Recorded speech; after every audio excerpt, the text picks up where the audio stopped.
Hey, Trucker Todd here. Time for another video. First of all, I want to start off by apologizing that it's taken so long to get this video out.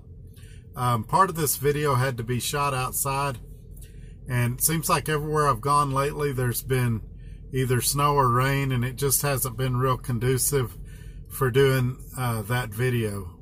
So anyway, everybody's been asking what's going on with the Roadrunner International that's in the shop. What's going on with the rental truck that I got from Penske? What ended up happening with everything? Did I get another truck? And so in this video, I'm going to do my best to attempt to answer all of those questions. This was a very unique situation, and I'm going to do my best to explain it, but this week alone we've added somewhere around 10 subscribers or so, and so I need to recap a little bit for those that are maybe new and don't know what's going on. So I started with Roadrunner back in August, had a little rocky start in the beginning, then we got everything ironed out. Things started going great, to the point that I said this was the best company I'd ever worked for, and then my truck started consuming a lot of oil, and I mean 3 to 4 gallons a week. I knew that there wasn't any leaks. I'd crawled under it and looked, and I knew it was going to be something severe. So I was on my way home when I had my second week of it using a lot of oil, and I decided to put it in the shop there. I had a warranty, and I fully expected warranty to step in and save the day. All right, so I take the truck to the shop, and they say the engine is dusted, meaning it has dirt in the cylinders. They don't know how it got there. There wasn't a visible entry point, and so they wanted all my maintenance records. I sent that to them. They don't know if it happened during an oil change, or we don't know if it happened prior to me getting the truck, since I'd only had it about 4 months. It was real inconclusive. There was no real answers. I sat at home about 8 or 9 days during this time, and then Roadrunner worked it out with me where I could get a truck from Penske, and they made the numbers work to where it made sense for me to work while my truck was in the shop. And so I went back to work in a Penske truck for about 8 or 9 days. Now, let me say this. This is a unique circumstance, and not everybody in this situation receives help, and you should expect different results. I say the same thing when I make income videos and I talk about my pay on here. Just because I'm making something or something's done for me, that doesn't mean that you're going to make the same thing. You could make more money. You could make less money. They might even offer you a better situation than what they offered me. They might not be able to offer you the same situation they offered me. There's a lot of factors that go into it, and on some things I'm going to be purposefully vague for that reason. Because if I get on here and say, Roadrunner did A, B, and C, then everybody with any kind of issue in the company that sees my video is going to call them and say, well, you did A, B, and C for Trucker Todd, so I expect the same thing. They were very good to me in this situation, and we're going to talk about some of the things they did. But, well, we'll get into it more. Let's keep going.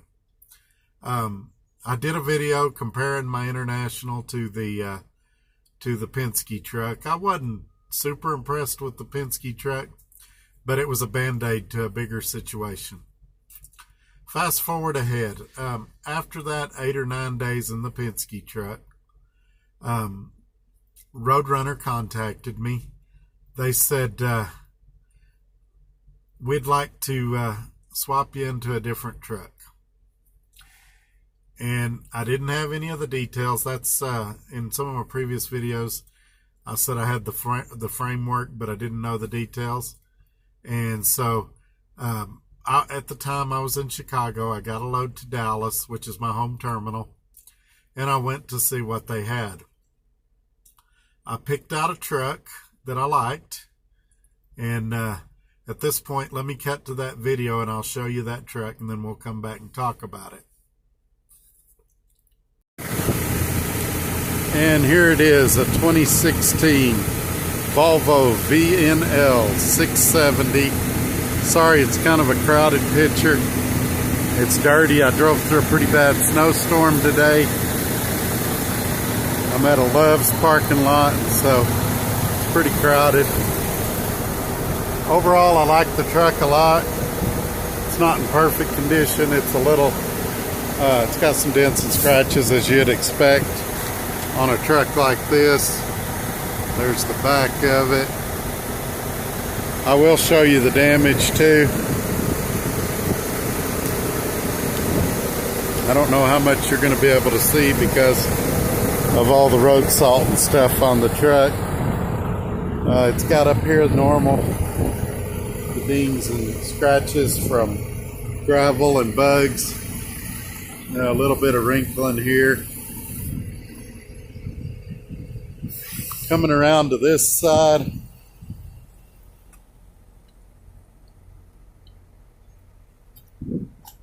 right here, there's some scratching you can see. Some of that's dirt. It's not nearly as bad as it looks, probably on camera. And then this is the worst part back here. On this cab extender, you can see back here some of the bolts are missing. This is loose. There should be a grab handle here. It's gone. There's a wrecking yard in Lubbock. We're gonna get that stuff and I'll just fix it myself. But overall, a great truck. I'm very happy with it. And I didn't show the tires on the other side. It's got decent tread.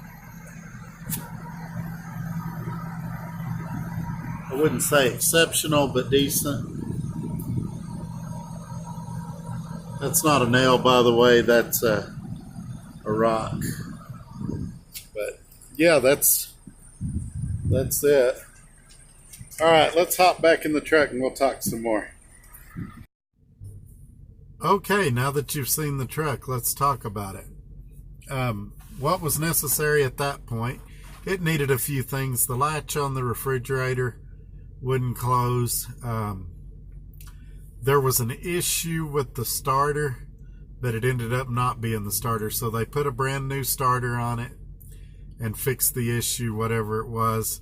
I never heard the exact specific deal with the starter.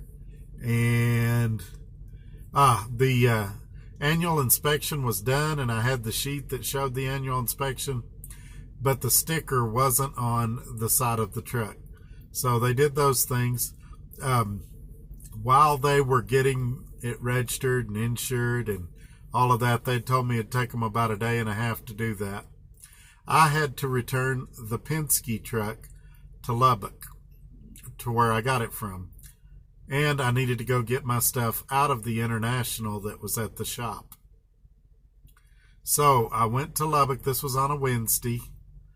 And I spent Thursday cleaning out both trucks. And then early Friday morning, my wife took me to Dallas to get the truck. And we looked over it again, asked me if they got everything, if I was happy with the truck. I can think of at least 3 occasions they asked me that. One thing that I heard at the terminal a lot that was really reassuring to me is I heard one guy say several times, "We're doing this because it's the right thing to do. We just want to do the right thing." I kept hearing him say that. Another guy kept saying, "We're real concerned about driver retention. We want our drivers happy." That's always a good thing to hear from companies. And but it's a two-way street, and that's what I was getting to earlier. You know, some of you, if you're old enough, remember Pac-Man in the late 70s and early 80s. And in that game, if you got to a certain point level, it seems like it was 10,000 points, you got a free man, which was an extra chance.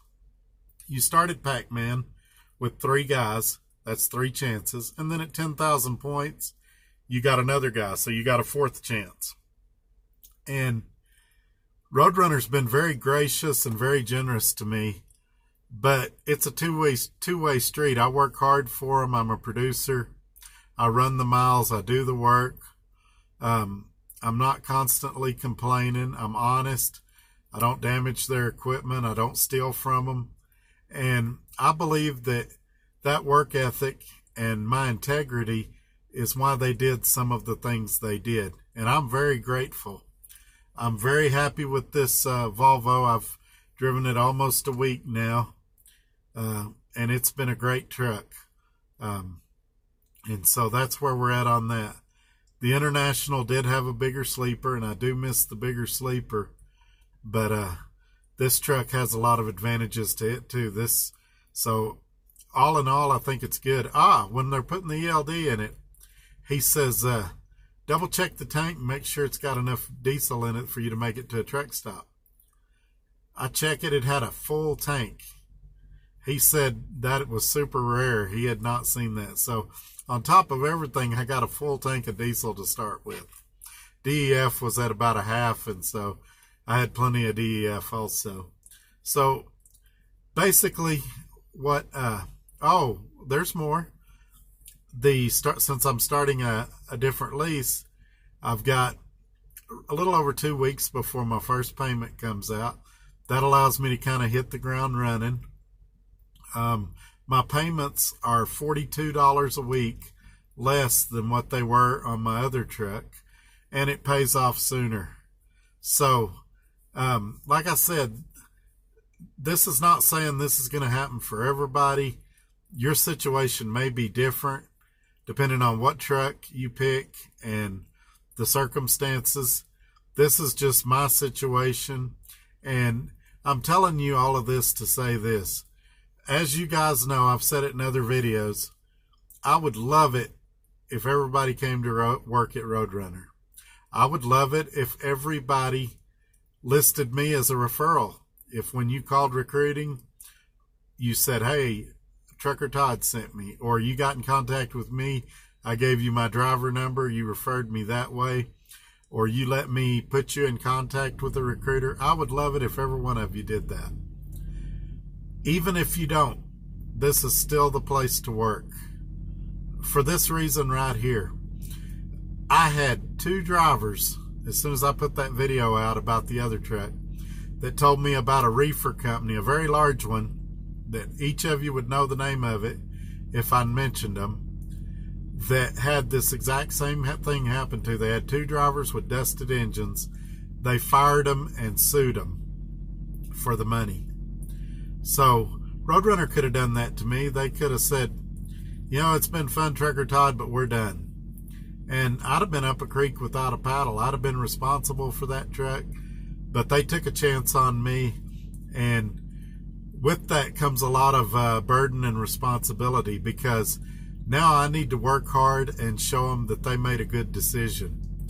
And, you know, word of mouth is a very powerful thing. And I owe them a recommendation. When I'm out here and people say, hey, what do you think about Roadrunner? I owe them that. I need to tell people this is a great place to work. This is the best company I ever worked for. I can say that with a straight face. I can talk to you for a short time on the phone, and I can tell you if you'll do well at Roadrunner. A lot of it's going to be, you know, they're not going to give you anything. If you want to kind of work halfway, I met a driver the other day. He was complaining because his company expects him to drive 400 miles a day, and he thinks 400 miles a day is too much. He probably wouldn't do well here. If I drove 400 miles a day here, they would be calling me to ask me if I was sick, if I was okay, if something was wrong. They know they're going to get a lot more than that out of me. And I'm going to do it legally. We're not worried about DOT or anything like that. I'm going to do it legally. I'm pre-tripping my equipment. I'm just going to manage my time, and I'm going to log it as I drive it, but I'm going to do it the correct way. And I believe you can still do stuff legally and make a good living out here. So I've said all that, and that's how I feel. And there's going to be more coming. My next video, I'm going to talk about something that everybody's beat like a dead horse, but I'm going to talk about it from a different angle. I'm going to talk about driver retention. I'm going to talk about the driver shortage and what companies' approaches to solutions to these problems are. And so make sure that you're liked and subscribed. Click that bell notification. All the things I've just suggested are free, and that way you'll get notified when I put out another video. Also, if you don't mind, give me a thumbs up. If you hate the video, give it a thumbs down. But that way I kind of know what you guys are looking for out here, and I'll try to make more videos. If you've got suggestions, leave them in the comments. I also put my email in the description. Feel free to email me if you want to know more about Roadrunner. Share this video on your social media platforms or with other truckers that you think might be interested in Roadrunner or whatever topic I'm discussing at the time. But I'm going to wrap this up. It's time for my 10-hour break. I'm going to go get some beauty sleep. I really need it. And we'll catch you on the next one. Thanks for watching. See ya. Bye.